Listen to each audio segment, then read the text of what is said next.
해운업은 결국 배가 필요한데 저자는 궁금증을 이제 여러분들의 궁금증을 풀어줍니다. 원래 해운업이라는 것들, 조선업이라는 것들은 유럽인데 어떻게 이게 일본 그리고 한국의 주력 산업으로 성장할 수 있었는가에 대해서 이야기를 하는데 거기에 대해서 이 저자는 한마디로 정리를 합니다. 한국과 일본의 위대한 산업 정책 그리고 보조금의 승리다라고 이야기를 하는 거죠. 즉 영미권에서 어떻게 보면은 지금도 여기에 대해서 인정하기 싫지만 마크 레빈스는 종종 그런 이야기를 해요. 국가주도 정책이라는 게 효과적으로 잘 작동을 하면 훌륭한 성과를 낼 수 있고 그것이 한국과 일본의 조선 산업이다라고 이야기를 하는 거죠. 저는 결론에 나와 있는 말 중에 이 말이 참 와닿았어요. 어떻게 보면은 한 나라가 경제적으로 잘 성장하느냐 못하느냐의 가치에 대해서 과거에 우리가 갖고 있던 무역수지, 경상수지 이런 것들은 그 과거만큼 중요치 않을 수도 있다라고 이야기를 하는 거죠. 왜? 그러한 무역수지라는 것들은 기본적으로 상품이라는 어떻게 보면 유형의 가치에 집중적으로 초점을 맞추는 데 비해서 점점 세계는 그것과 다른 쪽으로 이행하고 있지 않느냐. 그러면 거기에 대해서 더 중요한 거는 뭐냐? 그런 숫자로 표현되는 그런. 네, 안녕하세요. 최준영입니다. 오늘은 저 혼자 진행을 하도록 하겠습니다. 정프로님께서는 오늘 여러 가지 일로 출타를 좀 하셨습니다. 자, 오늘은 요즘에 여러분들께서 저한테 가끔 그런 말씀 해주십니다. 최 박사님, 요즘에 책 안 보세요? 요즘에 너무 바쁘신가 보여요? 이런 이야기를 종종 합니다. 아마 이제 지구본 이제 도서관을 많이 안 한다라는 말씀을 하셔서 앞으로 좀 주기적으로 정기적으로 여러분들을 찾아뵈려고 하고, 그래서 그러한 결심의 일환으로 이번에 새로운 책을 하나 들고 왔습니다. 세계화의 종말과 새로운 시작. 제목이 되게 거창하죠. 사실 이 제목은 제가 붙였습니다. 왜 그러냐고요? 제 책이니까요. 예, 이 책은 이제 번역서예요. 번역서인데 제가 한번 꼭 번역해보고 싶었던 저자 마크 레빈슨이라는 분이 새롭게 책을 내셔서 제가 잽싸게 출판사 우리 페이지 투 북스에 부탁을 해가지고 한 권을 받아와서 제가 낑낑대면서 번역을 했습니다. 이 마크 레빈슨이라는 분은 경제학자 겸 역사가죠. 그리고 다른 한편으로 보면 이제 경제 전문 저널리스트, 상당히 수준이 높으면서도 알기 쉽게 글을 잘 쓰시는 분이에요. 그래서 영어로 쓰였지만 보면서 참 절묘하다 이런 생각을 여러 번 했는데 때마침 이제 새로운 책이 나와서 번역을 하게 됐습니다. 사실 이 책의 이제 원제는 이제 아웃사이더 박스, 박스 바깥 뭐 이런 이야기인데 원래 그 전작이 있어서 이런 이름이 붙었습니다. 그 전작은 이제 더 박스라는 이름의 책이죠. 매우 좋은 책입니다. 그래서 많은 분들께서 특히 좀 가방끈이 기신 분들께서 여러 번 칭찬도 많이 하셨는데 의외로 잘 많이 팔리진 않았던 것 같아요. 사실 이제 더 박스라는 책은 컨테이너가 박스잖아요. 그 컨테이너라는 것이 어떻게 등장하면서 세계를 바꿔놨는가에 대한 어떻게 보면 컨테이너로 바라본 세계화에 관한 이제 책이라면 오늘 제가 소개드릴 세계화의 종말과 새로운 시작 이 책은 이제 더 박스의 후속편쯤에 이제 해당이 되는 책입니다. 스케일을 더 넓혀서 세계화는 어떻게 시작이 됐고 어떻게 변화됐고 그리고 지금 어떤 상황에 놓여 있는지에 대해서 이야기를 하는 책입니다. 그래서 아무래도 책이 잘 팔려야겠죠. 그래서 제가 아웃사이더 박스라는 약간 애매모호한 이름보다는 좀 솔직하고 노골적인 이름으로 바꿔봤습니다. 사실 이 책은 이제 한마디로 정리하자면 이제 세계화의 과거 현재 그리고 미래에 대한 내용을 담은 책이라고 볼 수 있습니다. 세계화는 다들 잘 아시는 것처럼 뭐 작년에 파이낸셜 타임즈나 이코노미스트지에서 뭐 디글로벌라이제이션이라는 단어를 엄청 많이 쓰면서 새삼스럽게 그럼 세계화가 뭐지? 라는 이야기를 많이 들었습니다. 그런데 정작 세계화에 관한 체계적인 책들은 찾아보기가 상당히 어렵습니다. 왜 그러냐면 사실 우리가 경험하고 있는 세계화라고 하면 길게 보면 한 30년 그래서 40년 정도 된 그러한 흐름인데 이 세계화라는 주제는 역사학자가 보기에는 지나치게 좀 짧고요. 다른 한편으로 보면 이제 경제사학자나 경제학자가 보기에는 또 약간 좀 애매하게 긴 이제 그러한 좀 범주 같아요. 그러다 보니까 이 책에서 어떻게 보면 세계화라는 어떠한 그런 주제를 체계적으로 다루는 책들은 잘 없었다라고 이제 볼 수가 있을 것 같고요. 저는 이 책은 이제 어디서 접했냐면 뭐 여러 번 말씀드린 것처럼 제가 새로운 책들을 접하는 가장 확실한 경로는 이제 뉴욕 타임즈 칼럼입니다. 외부 필진들이 이제 쓰는 칼럼들이 있는데 칼럼 보다 보면 야 이거 되게 내공이 좋은데 이거 되게 재밌을 것 같다라고 하면 거의 90% 이상의 확률로 이제 최근에 책을 내시는 분들의 어떤 칼럼입니다. 자기 책의 어떤 핵심적인 내용들을 뉴욕 타임즈라는 칼럼에 쓰려고 했으니 얼마나 정성 들여 쓰셨겠어요. 그래서 어김없이 거의 만족스러운 태도를 보입니다. 사실 저는 이 책을 이제 읽어가면서 여러 가지 생각이 참 많이 들었어요. 뭐 뻔한 이야기지만 번역은 새로운 창작이다. 뭐 이런 생각도 사실 들었고요. 다른 한편으로 보면 이 마크 레빈슨 이분은 이제 한번 이제 한국을 방문하셔가지고 저랑 이제 인터뷰도 하셨는데 사실 인터뷰 시간은 되게 짧았어요. 그래서 좀 아쉽긴 했지만 어떻든간에 그때 느낌을 살려가면서 이제 번역을 하다 보면 서로가 이제 합이 맞는다라는 느낌이 들 때가 있어요. 뭔가 이 다음에는 이런 문장이 나올 것 같은데 싶으면 어김없이 그런 문장이 나오고 그런 리듬이 막 잘 타고 갈 때는 정말 옆에서 이야기하는 것처럼 싱크로가 잘 맞을 때도 있다가 또 어긋날 때도 있어요. 이상하다. 왜 갑자기 이런 이야기가 나오지? 그러면 이제 고민을 좀 합니다. 왜 이런 이야기를 했을까? 내가 틀렸나? 아니면 내가 이해를 못하나?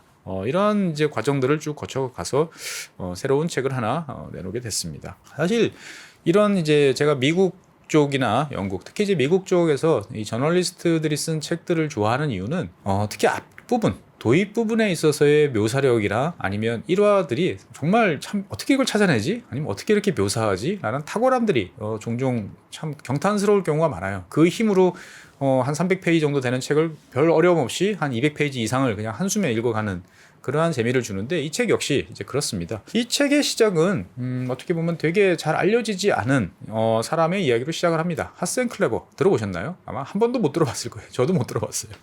1764년이니까 18세기 한참 전의 이야기죠. 근데 이 하센 클레버라는 사람의 어떻게 보면 모험기, 좌충우돌에 관한 이야기로 이 책은 시작을 합니다.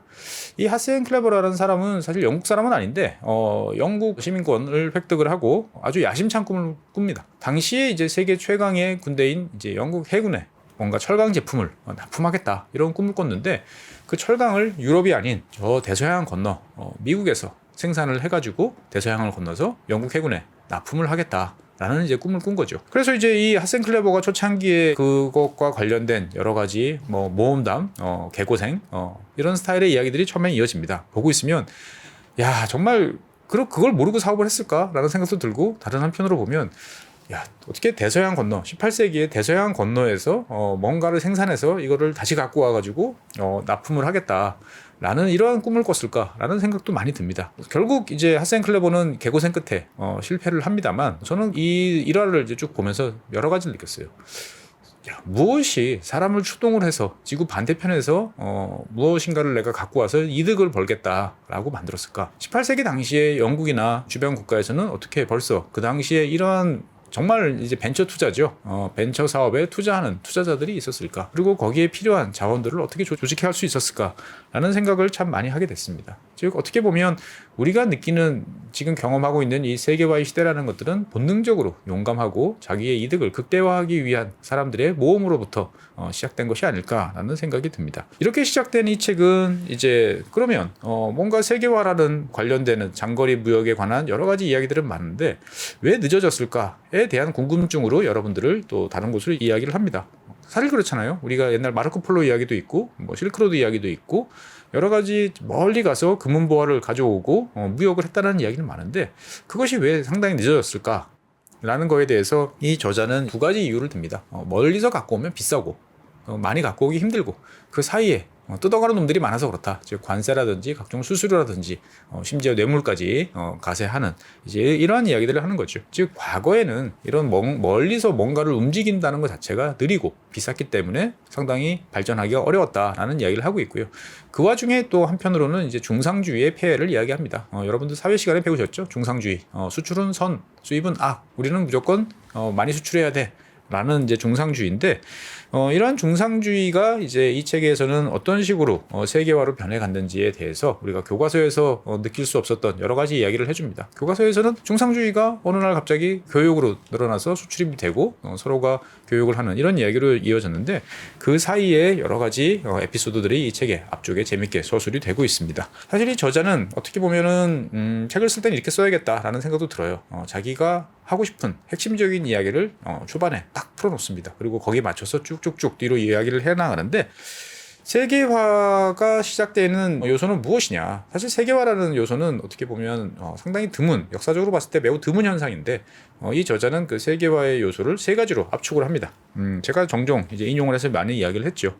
수송력의 발전, 증기선이라고 대표되는 멀리서 물건을 빨리 안정적으로 갖고 올 수 있는 기술력의 발전, 그리고 전신이라고 하는 정보의 흐름, 그리고 세 번째 사람의 생각의 변화. 어떻게 보면 기술의 변화가 더 힘들 것 같기도 하지만 다른 한편으로 보면 생각의 변화가 더 힘들 것 같아요. 그래서 아이디어, 어떻게 보면 중상주의가 아닌 교역이 자유무역과 그 다음에 비교 우위가 더 우리한테 부를 가져다 줄 수 있다라는 생각이 어떻게 보면 더 힘든 것 같습니다. 어떻든 간에 이 세 가지 요소가 맞아 떨어지면서 세계화가 시작됐다라는 게 이 저자의 주장이고, 그 다음서부터 여기와 관련된 여러 가지 이야기들이 쭉 펼쳐갑니다. 그러면서 이제 우리가 교과서에서 봤던 이야기로 이제 넘어갔죠. 리카도. 우리 비교 우위론 알죠? 여러분들 뭐 고등학교 사회 시간, 요즘엔 뭐 경제 시간이라도 부르는데 계산하면 맞는데 절대적으로 보면 잘 이해가 되지 않는 뭐 영국과 포르투갈의 포도주와 뭐 섬유, 뭐 옷 이야기들이 나오는데, 정작 우리는 이 리카도라는 사람이 어떤 사람인지에 대해서 잘 모르죠. 근데 여기에 대해서도 이분은 이제 꼼꼼하게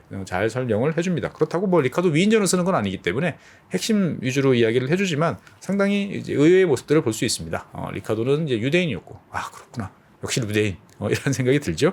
그리고 암스테르담에서 이주를 해왔습니다. 원래 영국 사람 아니었네. 그렇습니다.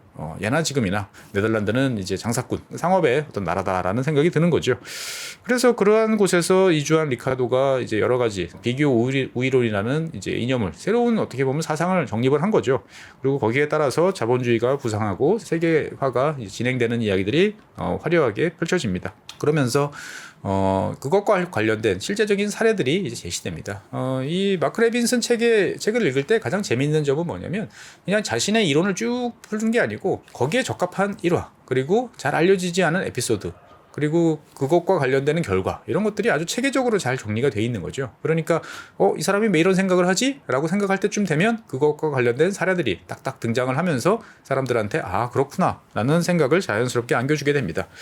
그래서 이 첫 번째 세계화 과정에서의 이제 핵심은, 마크 레빈슨은 이제 목화, 즉 면화의 어떤 가격이나 를 이야기를 합니다. 뭐 산업혁명 이후에 영국이 면직물을 많이 수출을 해서 돈을 벌었다, 뭐 이렇게 알고 계시는데, 그러면 거기에 들어가는 막대한 면화는 어떻게 생산되었을까? 라는 궁금증을 이제 갖게 되는 거죠. 그래서 마크 레빈슨은 첫 번째 이 면화 수송과 관련된 여러 가지 기술 변화의 이야기들을 또 기술사적인 측면에서 이야기를 합니다. 저랑 되게 스타일이 비슷하죠. 온갖 이야기들을 다 끌어다 가지고 설명을 해주는데, 목화는 이제 부피가 되게 커요. 그 부피가 큰 것들을 어떻게 줄이고, 그 줄이는 과정에서 어떤 기술적인 발전이 있었고, 그것들이 그런 식으로 부피를 줄여서 많이 적재를 하게 되면서 운송비가 얼마나 저감이 됐나라는 이야기들을 쭉 하게 됩니다.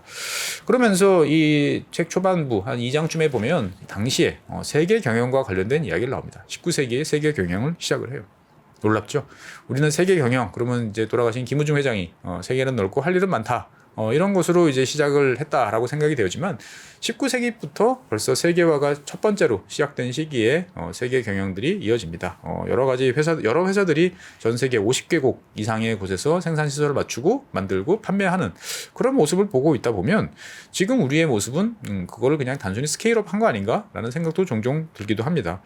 그래서 이제 세계화라는 것이 19세기에 시작이 됐고 계속될 것처럼 보이던 시절이 갑자기 끝나게 됩니다. 뭐 저자가 이제 이야기한 것처럼 그 갑작스러운 중단은 이제 1차 세계대전 때문이었던 거죠. 그래서 이제 이 책에서는 이제 1차 세계대전이 중단된 다음에 어떤 금융시장의 붕괴, 거기에 따른 여러 가지 혼란스러움들을 아주 또 세밀하게 그려냅니다. 사실 저는 우리나라에도 최근에 이제 많은 좋은 책들이 나오는데, 우리나라의 많은 이제 어떻게 보면은 좋은 여러분들께 지식을 전달해주고 깊은 인사이트를 주는 많은 저자들이 있지만, 항상 아쉬운 게 뭐냐면 이런 묘사력이 좀 떨어진다? 라는 느낌이에요. 어떻게 보면 뭐 소설이나 이런 것들도 마찬가지예요. 하지만 이제 소설은 뭐 좀 다른 이야기지만, 논픽션임에도 불구하고 어떤 특정한 사안들을 설명을 할 때 우리는 너무 교과서적으로 평면적으로 쭉 나열하는 성향들이 있는데, 미국 쪽 저자들은 보면 이 묘사력이 정말 참 탁월합니다. 뭐 그래, 전쟁이 났으니까 증권시장들 문 닫지, 뭐 뉴욕 증시라고 별일 있겠어? 문 닫았어 라고 한 줄로 설명할 거는 이분은 아주 다이나믹한 장면들을 이제 설명을 이제 하게 되는 거죠. 그래서 이제 1차 세계대전 이후에 이제 어떤 혼란상이 이제 발생을 하고, 당연히 이제 그 1차 세계대전이 끝나고 난 이후에도 이제 무역이 이제 축소되고, 그 다음에 관세 장벽이 이제 강화됐다라는 교과서에서는 한 줄로 요약된 사항들을 각국의 여러 가지 상황들, 그리고 그것과 따른 여러 가지 이제 파급 효과들을 쭉 서술을 하면서 실감나게 설명을 해주고 있습니다. 그러면서 이제 관세 장벽이라는 것들이 등장을 하게 돼서 대공황이 왔다. 우리는 보통 이렇게 이야기를 하지만 이분은 그것만으로 과연 대공황이 왔을까? 그 관세 장벽을 그전에는 뭐 관세가 높지 않았나? 높았는데 왜 다 이런 문제들이 생겼을까에 대한 또 나름대로의 논리적인 설명, 그리고 꽤 설득력 있는 설명을 이제 해주고 계시죠. 그러면서 이제 이 1차 세계대전이라는 결과는 결국 이제 2차 세계대전으로 이제 이어지게 됩니다. 사실 인류는 이런 면에서 봤을 때 보면 참 겁나는 종족이다라는 생각도 들어요. 겁나는 생명체, 자기 파괴 본능이 있는 것 같아요. 어떻게 보면 헌신과 인류애라는 것도 분명히 존재하지만 자기들이 쌓아 올린 것들을 또 파괴하는, 또 거기에 대해서 또 쾌감을 느끼나 이런 겁나는 이제 생각도 드는데, 어쨌거나 이제 인류는 1차 세계대전과 2차 세계대전을 거치면서 처절하게 스스로 만들어왔던 세계화를 파괴를 하게 됩니다. 그리고 난 다음에 파괴가 끝나면 다시 복구와 재건이 이어지는 거죠. 그래서 이 마크 레빈스는 거기에 대한 이야기들을 이제 브렌튼 우즈나 이제 가트라는 쪽으로 이야기를 해나갑니다. 사실 저는 이제 뭐 브레튼 우즈에 대해서는 2008년 글로벌 금융위기 이후에 많은 책에서 이제 좋은 내용들이 소개가 됐습니다. 뭐 브레튼 우즈 전투 같은 책도 상당히 훌륭한 책이고, 많은 책에서 그 당시의 흐름들을 아주 세밀하게 묘사한 책들이 많으니까 뭐 굳이 브레튼 우즈 때문에 이제 이 책을 볼 필요는 없지만, 저는 가트, 어떻게 보면 지금 잊혀진, 한편 저한테는 되게 익숙한 이 단어를 들으면서 여러 가지 생각이 많이 떠올랐어요. 아, 그렇지, 가트가 있었지. WTO 이전에 오랫동안 가트라는 체제가 세계 무역을 확산시키고 뒷받침하는 핵심적인 역할을 했었구나, 잊어먹었구나 라는 생각이 이제 듭니다. 그래서 브레튼 우즈와 가트를 통해서 어떻게 보면 세계는 새로운 세계화로 이제 조금씩 다시 발을 내딛습니다. 그러면서 이 마크 레빈스는 시야를 대폭적으로 넓혀요. 어떻게 넓히냐? 그냥 뭉뚱그려가지고 하나, 전체의 한 세계를 하나로 보는 것이 아니고 주요한 권역에 따라서 거기에 맞는 적절한 해상도를 가지고 들여다보게 됩니다. 그러면서 이제 그 당시 전쟁 이후에 가장 폐허가 됐던 곳이 어딜까요? 일본? 일본보다 더 유럽이죠. 유럽의 어떤 그 폐허 속에서 유럽의 각 국가들이 어떻게 몸부림치면서 발전을 도모하는지에 관한 이야기들이 나옵니다. 그래서 유럽은 그 힘든 와중에 도저히 자기들을 혼자의 노력으로는 안 된다, 될 수가 없다 라는 사항들을 깨닫습니다. 그러면서 정말 용감한 용기를 내는 거죠. 어제까지 적국이고 서로를 못 죽여서 으르렁거리고 안달이던 이런 나라들이 서로에게 손을 내밉니다. 우리 다 함께 같이 가보자, 다시 그런 상황을 겪지 말자 라고 하면서 국경과 장벽을 낮추고 서로 통합을 시작하는 모습들이 생생하게 그려집니다. 그래서 이제 우리가 보통 이야기하는 북반구에서는 이런 통합의 움직임들이 이제 나타나기 시작을 하는 거죠. 경제를 발전시키고 교육을 확대시키고 하는 노력들이 있는가 하면, 또 반대로, 그럼 북쪽의 반대는 어디죠? 남쪽이죠. 남반구에서 이루어지는 여러 가지 상황들에 대해서도 이야기를 합니다. 여러분들은 이제 수입 대체 전략이라는 단어를 들어보셨나요?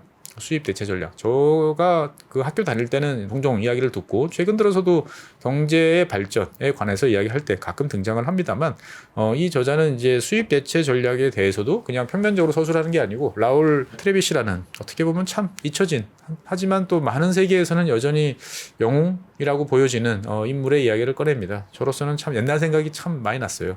라울 트레비시. 어떻게 보면 이제 수입 대체 전략의 아버지라고 할 수 있는 거죠. 1960년대 전 세계 많은 나라 사람들의, 청년들의 피를 끓게 했고, 새로운 어떻게 보면 등대불 같은 이념을 제시해줬던 라울 트레비시의 이야기도 이 책에서는 재밌게 전개가 됩니다. 그러면서 실제로 이러한 수입 대체 전략이 라울 트레비시 한 사람의 의지가 남반구 국가, 특히 남미 국가들을 중심으로 해서 어떻게 확산이 되고, 그것이 유엔이라는 글로벌한 기구를 통해서 구체적인 시도를 하게 되는지에 관한 이야기를 쭉 보다 보면, 그래, 1960년대는 어떻게 보면 혼돈과 역동 그 혼란의 시기였지만 그만큼 새로운 시대에 대한 믿음, 우리가 의지를 가지고 힘을 합하면 뭔가 할 수 있다라는 그 당시의 느낌도 잘 전달이 됐습니다. 60년대에 유엔 무역개발회의라는 것들이 왜 만들어졌고, 그것이 어떤 시도를 했는지 지금 들여다보면, 야, 저런 시도를 어떻게 글로벌하게 했지? 라는 생각도 이제 해보게 됩니다. 저는 이걸 보면서 어떻게 보면 우리가 전 세계가 모여서 뭔가 하는 것들은 되게 21세기의 특권이다 라고 생각하지만 그렇지는 않다라는 새로운 가르침도 배웠습니다. 어떻게 보면은 과거에 더 많은 사람들이 더 밝은 미래를 위해서 힘을 합치고 노력하고, 또 그 과정에서 실패하고 좌절하는 것을 겪었던 것들을 보면서 지금 우리는 어느 쯤에 와 있을까, 이런 생각도 이제 들게 되는 거죠. 이 마크 레빈스는 어떻든 1960년대 그리고 1970년대 초반까지의 어떤 세계화를 이제 두 번째 세계화로 이제 생각을 합니다. 그리고 그 와중에서 이제 등장한 자기의 전작, 더 박스에서 이야기했던 컨테이너 이야기도 슬쩍 다시 요약편으로 집어넣습니다. 뭐 컨테이너 혁명과 관련된 여러 가지 이야기인데 만약에 이제 더 박스를 보셨던 분들은 사실 뭐 이 부분은 넘어가도 되겠지만 저는 오히려 이 간단하게 요약된 한 챕터로 요약된 이 내용이 더 재밌고 흥미로웠던 것 같습니다. 그래서 이 컨테이너 박스가 만들어준 혁명이 어떻게 다시 한번 운송과 이제 비용 절감에 큰 혁명을 가져왔는지에 대한 이야기를 이제 쭉 이어나갑니다. 이분의 특징이 뭐냐면 이 마크 레빈슨 이분이 재밌는 건 뭐냐면은 상당히 바다에 대한 관심이 많아요. 정확히 말하면 해운업에 대한 관심이 되게 많다. 어떻게 보면 해운사에 대해서 이분이 다시 한번 책을 쓰면 참 더 재밌게 잘 쓸 것 같다라는 생각도 참 많이 들어요. 그래서 이 1970년대로 이제 넘어와서 이 마크 레빈슨은 이제 당시에 혼란스러운 상황들을 또 간명하게 잘 정리를 합니다. 사실 생각해보면 1970년대는 대혼란의 이제 시대였어요. 지금 같으면.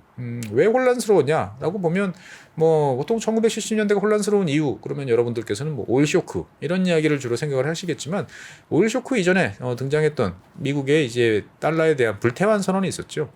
이건 생각해보면 사실 어마어마한 일입니다. 내가 가지고 있는 이 종이를 갖고 가면 금으로 바꿔줘 라고 하는 근본 시스템을 완전히 무너뜨린 이건 종이 쪼가리야 이제 미안해 어쩔 수 없어 라고 하는 어마어마한 약속인 거죠. 내가 가지고 있던 이 종이가 금으로 바꿔줄 수 있는 약속 증표가 아니고 그냥 종이에 불과하다라는 것들은 사실 어마어마한 약속 위반이죠. 그런데 그럼에도 불구하고 뭐 미국이란 나라가 일단은 불태환을 선언을 이제 하게 됐던 것이죠. 근데 마크 레빈슨은 이제 그러한 불태환의 어떤 충격에 대해서 그냥 그로 인해서 세계가 혼란스러웠다라는 관점이 아니고 그로 인해서 등장한 변동 환율 그리고 그 불태환 선언 이후에 이제 나타났던 현상을 어떻게 보면은 새로운 자유화로 인식을 하고 이야기를 전개를 해나갑니다.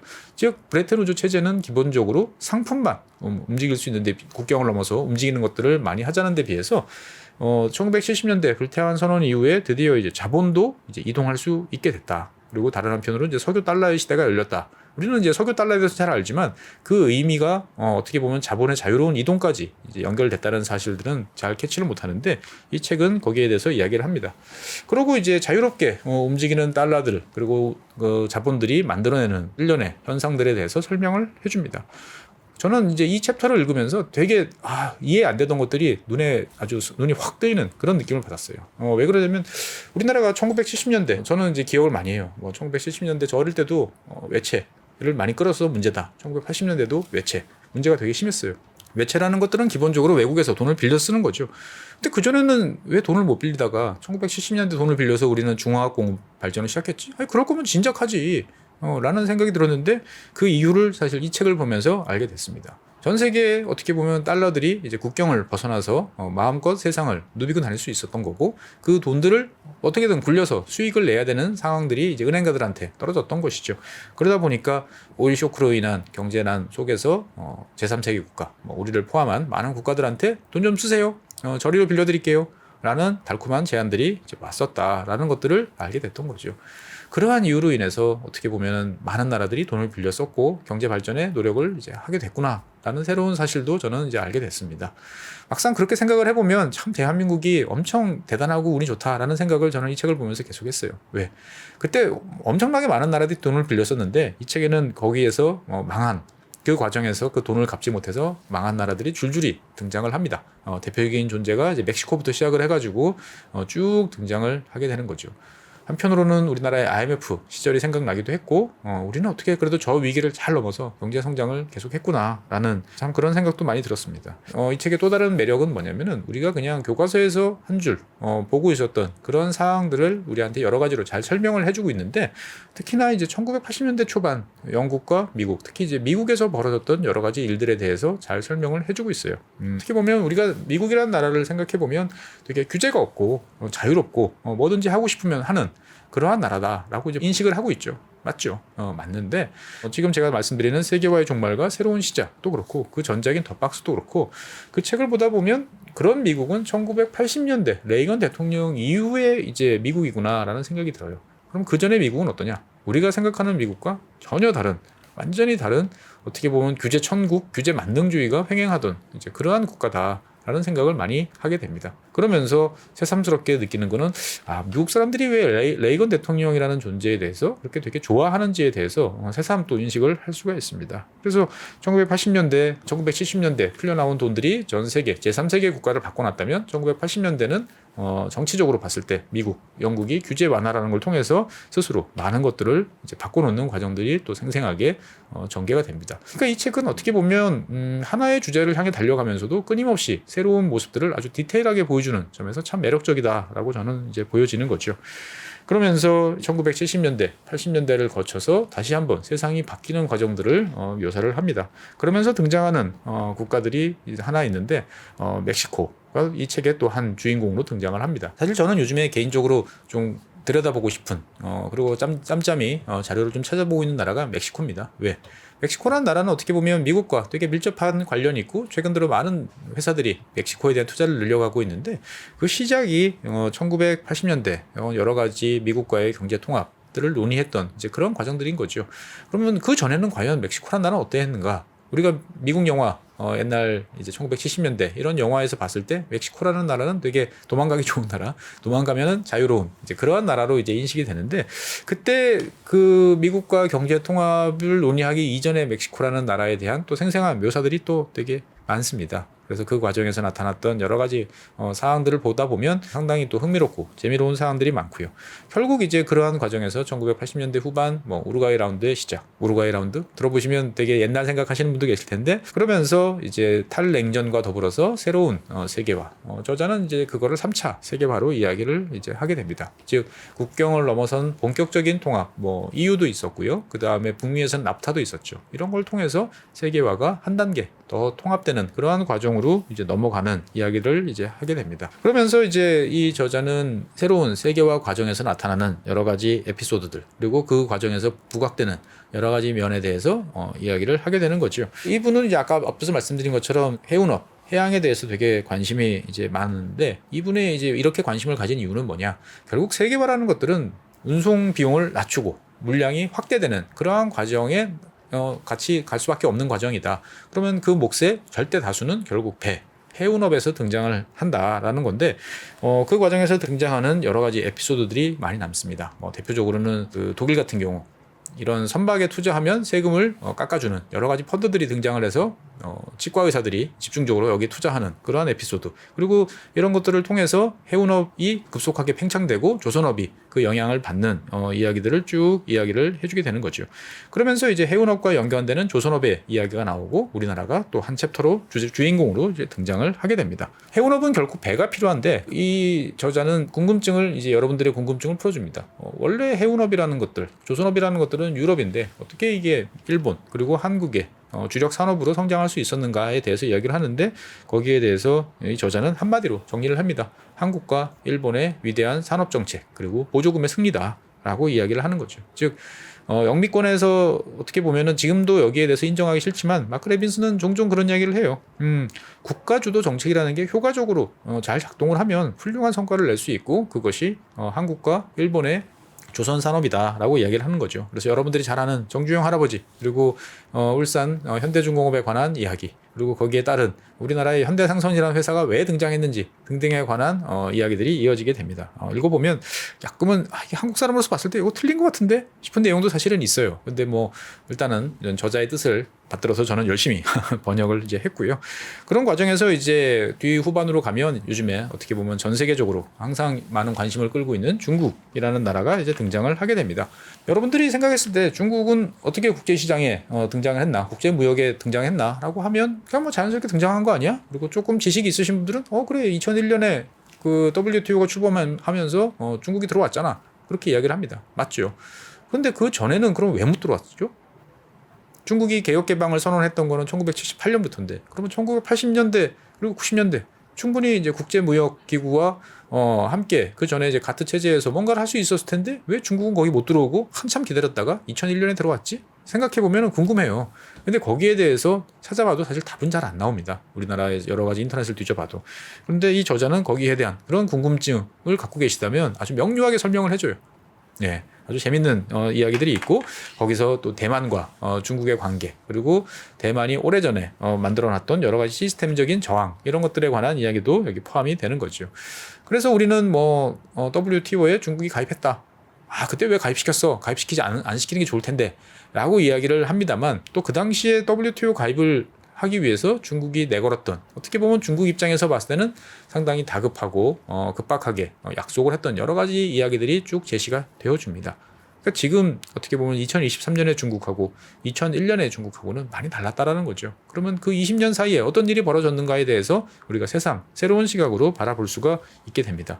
중국 정부는 이제 그 이후에 엄청난 보조금을 통해서 이제 급속하게 발전을 하게 되는 거죠. 그러니까 어떻게 보면 비슷해요. 일본이라는 나라는 과거 프로이센, 러시아의 어떤 급속한 발전, 국가주도 정책을 따라 배웠던 거죠. 엄밀히 말하면 프로이센, 러시아가 했던 정책들이 소련이라는 계획주의 성장의 모델이 됐고 그 소련의 모델이 다시 일본으로 넘어왔고 그 모델이 한국에서 꽃을 피웠고 그걸 지켜본 중국이 똑같이 가게 되는 거죠. 그러니까 어떻게 보면 한중일 세계 나라는 똑같은 아버지 밑에서 모습을 보고 그것들을 나름대로의 방식으로 적용을 했던 것 같아요. 그래서 그 과정에서 이제 중국이 이제 성장하는 과정이 등장을 합니다. 그리고 여러분들 잘 아시는 것처럼 글로벌 밸류체인에 관한 이야기를 풀어나가요. 사실 우리는 글로벌 밸류체인에 대한 이야기를 하다 보면 그냥 그 중국에서 물건 만들어서 세계로 가는 거지. 전 세계 부품을 만들어서 한 곳에서 만들어서 세계로 나가. 이게 글로벌 밸류체인이야 라고 이야기를 하는데 이렇게 말하면 사실 이거는 엄밀히 말하면 글쎄요 서플라이 체인이죠. 밸류라고 보긴 좀 어렵잖아요. 근데 왜 밸류체인이라는 게 붙지? 라는 궁금증에 대해서 이 책은 또 의문과 해답을 제시를 해줍니다. 즉 부가가치라는 것들이 어떻게 창출되는지를 연결되는 것이 밸류체인이다 라고 이야기를 하면서 그 밸류체인이 어떤 식으로 작동하는지에 대해서 생생한 사례, 아이폰의 사례를 가지고 이야기를 해주게 됩니다. 그러면서 아이폰을 둘러싼 여러 가지 이야기들 그리고 세계는 평평해지는 어떻게 보면 참 세계는 평평하다 이야기를 보면 조지 프리드만의 책이 또 생각이 나는 거죠. 벌써 20년 가까이 되는 이제 그런 책인데 그리고 이제 중국의 부상 그리고 그 과정에서 벌어졌던 제조업의 재편 과정들이 서술이 되고 있습니다. 우리는 중국의 성장과 더불어서 참 행복한 시절을 보내왔죠.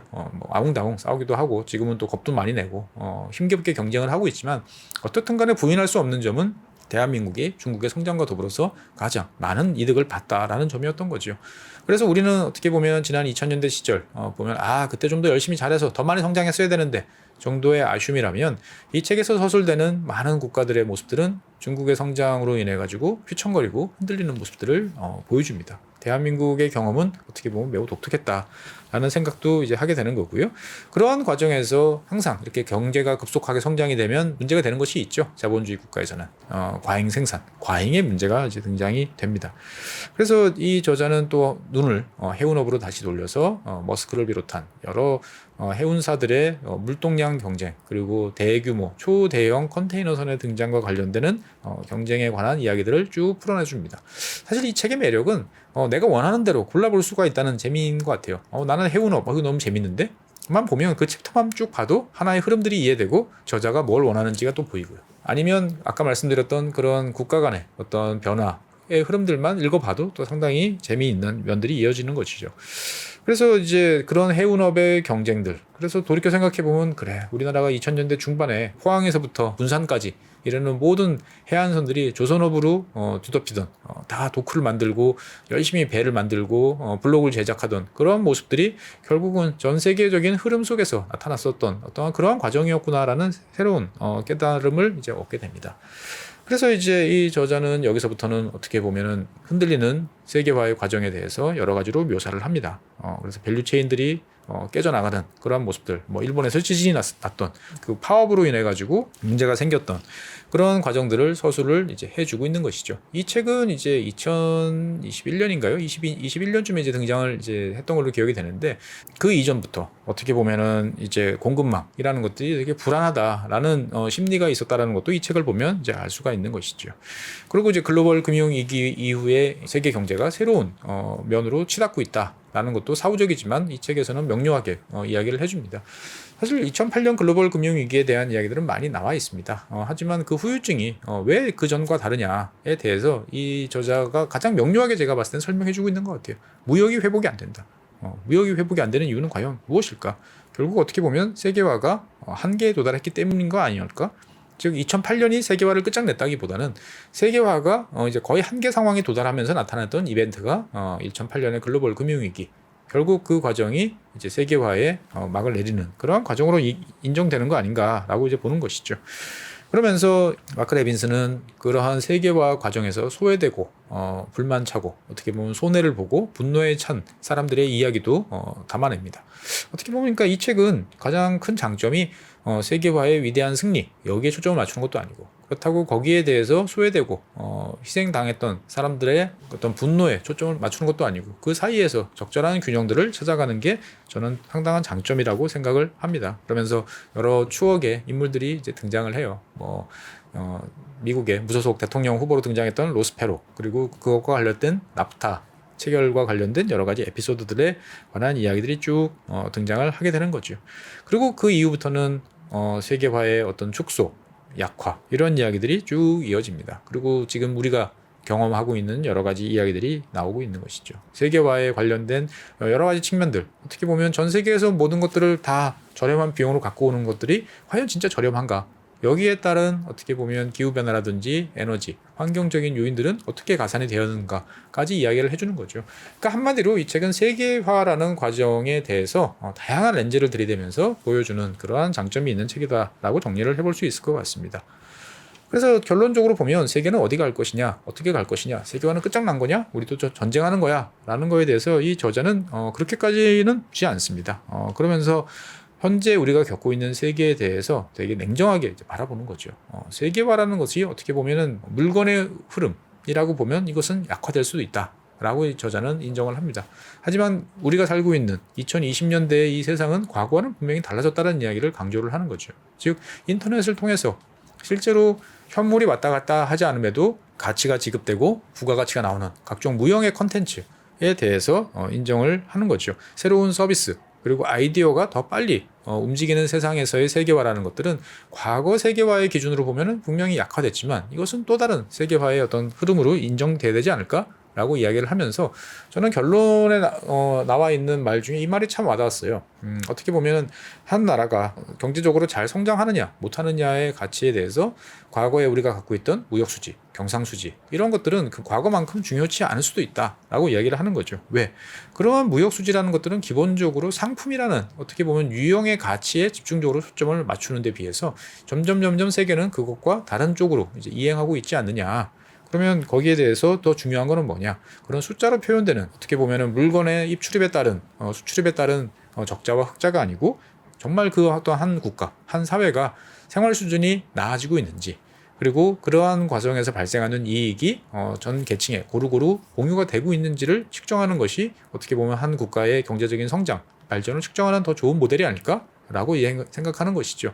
즉 우리가 살고 있는 세상이 바뀌었는데 과거의 잣대로 우리가 현재를 바라보고 있는 것이 아닌가라는 질문까지 이제 해주고 있는 것이죠.